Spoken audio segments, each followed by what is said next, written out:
ស្វាគមន៍អ្នកទាំងអស់គ្នាមកកាន់ Channel និទានយប់ជ្រៅថ្ងៃនេះយើងមានរឿងថ្មីទៀតហើយគឺរឿងដើមស្លានិងម្លូតោះកុំឲ្យចាំពេលយូរចាប់ផ្ដើមស្ដាប់ទាំងអស់គ្នាមានសេចក្តីដំណើរថាកាលពីយូរលង់ណាស់មកហើយមានបងប្អូនប្រុសពីរនាក់នៅរួមសុខរួមទុក្ខជាមួយគ្នាពុំដែលមានទំនាស់នឹងគ្នាអ្វីឡើយពេលមួយបានដឹងថាមានគ្រូអាចារ្យម្នាក់ដែលនៅក្នុងនគរក្បែរនោះចេះបង្រៀនវិជ្ជាសាស្ត្រវិជ្ជាសិល្ប៍ផ្សេងៗបុរសទាំងពីរនោះក៏បាននាំគ្នាចេញពីលំនៅទៅស្វែងរកដើម្បីសិក្សាវិជ្ជាសាស្ត្រទាំងនោះត្បិតតែឪពុកម្ដាយបានទទួលមរណភាពជាយូរណាស់មកហើយបុរសជាបងដែលមានអាយុ19ឆ្នាំចំណែកឯបុរសជាប្អូនមានអាយុ16ឆ្នាំលុះបានទៅដល់សំណាក់គ្រូអាចារ្យនោះហើយបុរសកំព្រាទាំងពីរនាក់ក៏នាំគ្នាឱនលំទោនសុំស្នាក់អាស្រ័យនៅរៀនសូត្រដូចតទៅកាលបើឃើញឫកពាសុភាពរៀបសារនៃបុរសទាំងពីរនោះហើយគ្រូអាចារ្យក៏ចាប់ផ្ដើមព្រមទទួលថែរក្សានិងព្រមជួយបង្រៀនវិជ្ជាសព្វសារពើទៅលើក្មេងទាំងពីរនោះទៀតអស់រយៈពេល2ឆ្នាំក្រោយមកគ្រូពិនិត្យមើលកិរិយាមាយាទកុមារទាំងពីរឃើញថាប្រសើរណាស់គាត់ក៏សុខចិត្តលើកកូនក្រមុំរបស់គាត់ឈ្មោះនាងមុនីដែលទើបតែមានអាយុ15ឆ្នាំប្រកបដោយរូបឆោមឡោមពណ៌គួរឲ្យអ្នកផងចាប់ចិត្តរៀបសំគុំទៅឲ្យជាមួយនឹងចៅសូដាដែលជាបុរសច្បងដែលជាក្មេងកំព្រាបានត្រេកចរមកពីស្រុកឆ្ងាយហើយបានមកនៅជ្រកកោនរៀនសូត្រជាមួយនឹងគាត់នោះឯងចាប់តាំងពីដែលសូដាបានប្រពន្ធមកក្នុងចិត្តចេះតែពុំសូវរីករាយចំពោះប្អូនសោះព្រោះតែមានបំណងលោភបុណ្យស័ក្តិជាធំវាបានគិតក្នុងចិត្តថាថ្ងៃណាមួយនឹងបានសម្រេចផលវិជ្ជានិងបានក្លាយទៅជាមន្ត្រីកិត្តិយសមួយហើយវាមុខជាបានជាទីកប់ចិត្តព្រះハរតីព្រះរាជាមិនខានពេលរាល់ថ្ងៃពេលដែលគេផុតពីការរវល់ពីការងារហើយគេតែងតែទៅជិតប្រពន្ធហើយនិយាយដោយពាក្យទន់ភ្លន់រីករាយឯចៅសត្ថាដែលពុំសូវសប្បាយក្នុងចិត្តទេព្រោះឃើញកិរិយារបស់បងពុំសូវរាក់ទាក់នឹងខ្លួនដូច្នោះចេះតែឆ្ងល់ក្នុងចិត្តមួយទៀតព្រួយបារម្ភនឹងមុខរបរមិនដឹងបានការធ្វើអ្វីផងព្រួយនេះគេហៅថាមហាព្រួយងាកទៅបងក៏គេមិនស្ដីនិយាយរកងាកទៅរកមុខរបរក៏គ្មានតើអាត្មាអញត្រូវទៅងាកទៅខាងណាបើចង្អៀតចិត្តខ្លាំងម្លេះគិតសពគ្រប់ទៅសិតថាឃើញផ្លូវមួយគឺត្រូវគេចចេញខ្លួនពីទីលំនៅដោយចង្អៀតនេះព្រឹកមួយសិតថាបានរៀបចំឲ្យវាយអវ៉ាន់ផ្សេងទៀតហើយដើរចេញពីផ្ទះនេះដោយឥតឲ្យអ្នកណាដឹងឡើយបានត្រេកចរទៅដល់មិត្តស្ទឹងមួយហើយក៏អង្គុយយំយ៉ាងកំសត់នៅក្រោមដើមពោធិ៍ជ្រៃដ៏ធំមួយនោះដោយនឹកឃើញអស់សង្ឃឹមមិនដឹងជាត្រូវពឹងអ្នកណាទៀតទេពេលយប់មកដល់សត្ថាក៏ស្រស់ស្រូបអាហារបន្តិចបន្តួចហើយក៏តម្រេតខ្លួនលក់នៅក្រោមដើមពោធិ៍ជ្រៃនោះទៅក្នុងពេលដែលសត្ថាកំពុងលង់លក់មួយភាំងទៅស្រាប់តែឃើញមនុស្សម្នាក់យ៉ាងធំសម្បើមឈរចង្កាងដៃម្ខាងមានដំបងធំហួយហើយស្រែកមករកខ្លួនថាណែអានេះឯងមកពីណាបានជាចូលមកកន្លែងអញដោយគ្មានអុជធូបអុជទៀនអ្វីបូជាឲ្យអញសោះអញ្ចឹងព្រោះនរណាក៏ដោយឲ្យតែមកទីនេះគេត្រូវតែគោរពបូជាអញទថាបានលឺដូច្នោះនៅក្នុងខ្លួនញាប់ញ័រខ្លាំងណាស់ហើយក៏និយាយតបទៅលោកតាដោយលន់ទូថាអោលោកតាអើយសូមលោកតាមេត្តាអត់ទោសឲ្យខ្ញុំផងព្រោះខ្ញុំកើតទុក្ខខ្លាំងណាស់បើប្រសិនជាលោកតាម្ចាស់ជ្រាបរឿងនេះផងមុខជានឹងជួយអាណិតខ្ញុំមិនខានអ្នកតាតបវិញថាទេអញមិនត្រូវការអាណិតឯងទេអញដឹងតែពីអ្នកណាមកចូលដល់កន្លែងអញហើយបើមិនបានបន់ស្រន់បូជា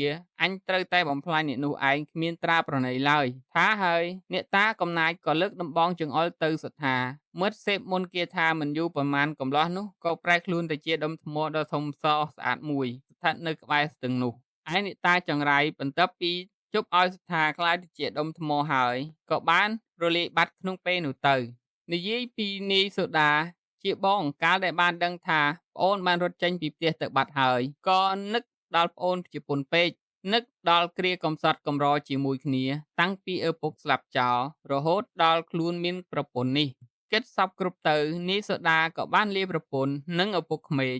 ដើម្បីធ្វើដំណើរតាមរកប្អូនគាត់ខំដើររកគ្រប់ច្រកល្ហកតាមភូមិផោមនានាក៏នៅតែមិនឃើញសោះសួរគេឯងក៏គេមិនដែលឮលេចឮដំណឹងអំពីប្អូនជាសត្ថាលុះដើរទៅដល់មិត្តស្ទឹង ដែលមានដើមជ្រៃសាខាត្រឈឹមត្រឈៃដុះប្រប់ទីនោះដោយអស់កម្លាំងសូដាសម្រាកនៅក្រោមដើមជ្រៃអង្គុយផ្អែកលើដុំថ្មសរលោងដែលនៅក្បែរនោះលុះដេកលក់បានមួយស្រលេតទៅស្រាប់តែឃើញមនុស្សយ៉ាងធំម្នាក់លេចខ្លួនចេញមកគឺរូបអ្នកតាដដែលនោះដែលនិយាយសម្លុតថាណែអាកំណាចមកពីណាបានចូលមកកន្លែងនេះមាននិយាយគូសំអីនឹងអញសោះឬដូច្នេះសូដាញើខ្លួនប្រាណហើយក៏អង្វរលន់ទូថាសូមលោកតាមេត្តាជួយខ្ញុំផងខ្ញុំបានជាជ្រុលចូលមកកន្លែងនេះហើយខ្ញុំសូមស្នាក់នៅទីនេះមួយយប់សិនចុះព្រោះខ្ញុំធ្វើដំណើរមកពីស្រុកឆ្ងាយដើម្បីស្វែងរកប្អូនតែមិនដែលឃើញសោះបើលោកម្ចាស់បានប្រទះនឹងប្អូនខ្ញុំសូមមេត្តាទានជួយប្រាប់ផងទេអញមិនដែលឃើញប្អូនឯងទេអញត្រូវតែផ្ដន់ទាទោស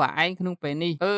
បើឯងចង់ជួបនឹងប្អូនឯងអញឲ្យជួបបានគឺដុំថ្មដែលឯងឈរផ្អែកនេះហើយជាប្អូនឯងថាតែប៉ុណ្ណោះអ្នកតាកំណាចក៏លើកដំបងចំអុលមុខនាយសូដាព្រមទាំងសេកមុនគាថាផ្លុំជាខ្យល់យ៉ាងខ្លាំងមួយរំពេចនោះសូដាក៏បានផ្លែខ្លាយទៅជាដើមស្លាមួយដើមដុះប្រប្រក់ដុំថ្មនោះឯរូបអ្នកតាក៏រលាយបាត់ក្នុងពេលនោះដែរចំណែកឯនាងមណី